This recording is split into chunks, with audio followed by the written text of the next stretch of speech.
philosophically, we could talk about it. If there is a God, then why on earth would this happen to a person like Rachel? Why on earth would it happen to anyone? But it seems to me that the people I hear about that are most affected, that die of cancer and go through this kind of cancer, are usually like beautiful, beautiful people with just minimal sin. Like my Aunt Marion was just a marvelous, wonderful woman, and such an important part of our family, my Aunt Marion, and she passed away of breast cancer. My Aunt Linda, also, just the light of my Uncle Richie's life, just his world, his everything, and she was just, always smiling, always in a good mood. She was one of them. You can't. There's nothing bad you could say about her. She was just, a beautiful person. Passed away, cancer.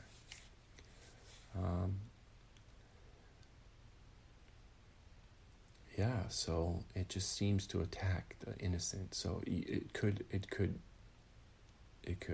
raise doubts and make you question whether or not there's a God. Because why would God allow that?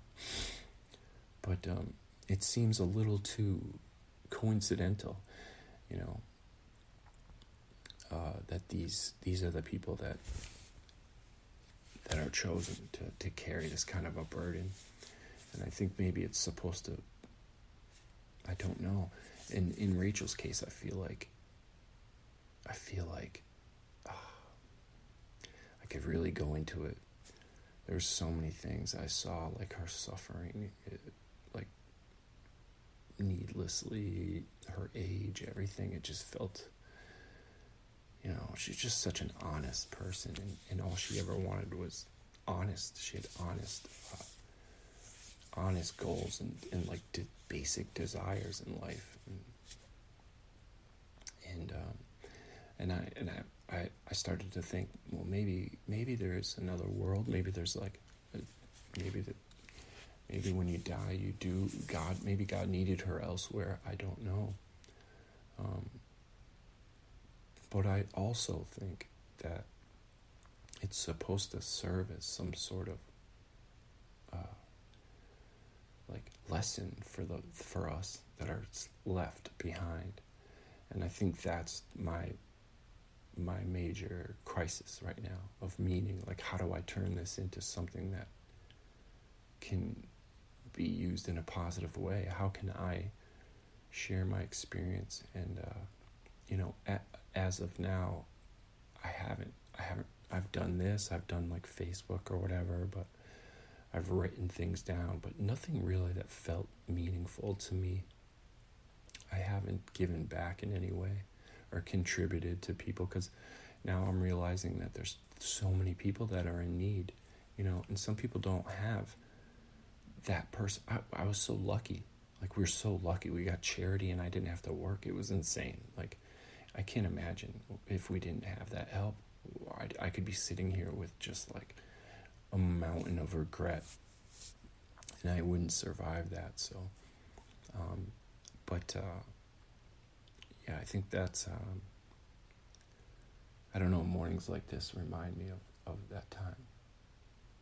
And I'm starting to feel less sad. Like, my biggest problem at first was like thinking about her in pain.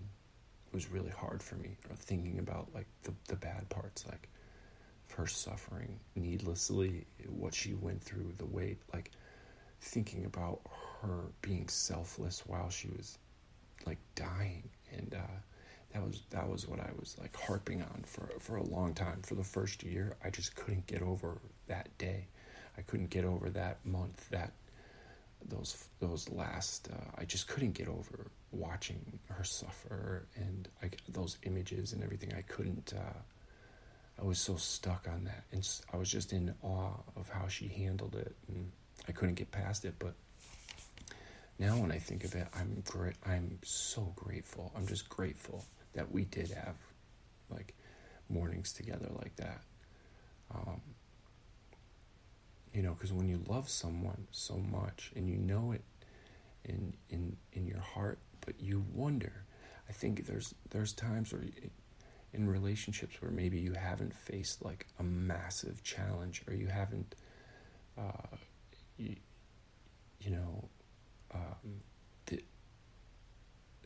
the time you have together hasn't ever been threatened, and you know in your heart how much you love this person, and you think about what you would do for them, or I don't know, man. I was so lucky because I got to prove in a very literal way, as much as I could. I was given a chance to prove how much I cared about Rachel. And so I'm lucky for that, lucky for those mornings and stuff. It's funny, I missed the hospital after she was gone, like, and being in the hospital, like, night after night after night, and, like, sometimes I couldn't even sleep in there, so I'd have to leave and sleep in my car, and, sleep in the garage and stuff, like, of the hospital. There were nights like that.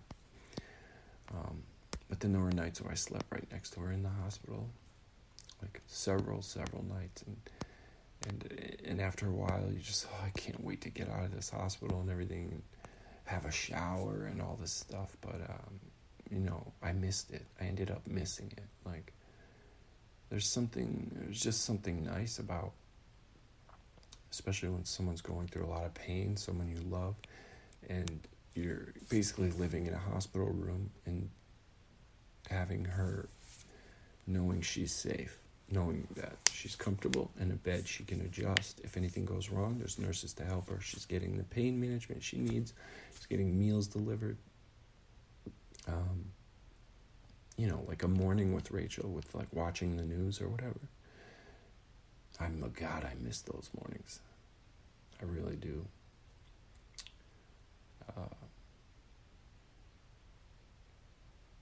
Yeah.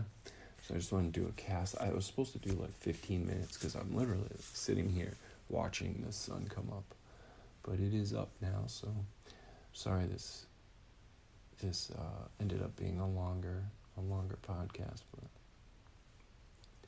yeah, I just figured I'd do an update. What's the moral of the story here?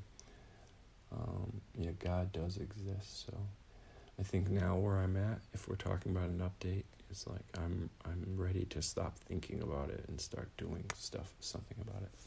I made a lot of changes in my life recently, very recently, health-wise, mental health-wise. Started seeking help and finding someone to talk to, so that's probably why I haven't been casting as much on this channel or this show. But that's where I'm at. Looks like it's going to be like a nice day today. Fingers crossed. Sunday. Sunday's usually my favorite day. Football, and then there's HBO. It's not TV, it's HBO. All right. If anybody's listening to this who doesn't know me or stumbles across this, I do believe it's available on Spotify and soon iTunes, iHeartRadio, Spreaker.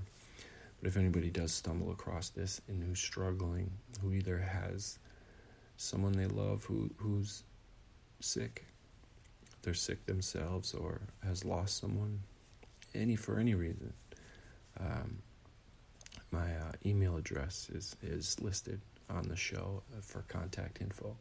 Please feel free to send me an email, because I'd be happy to exchange numbers and talk. So, all right, that's it.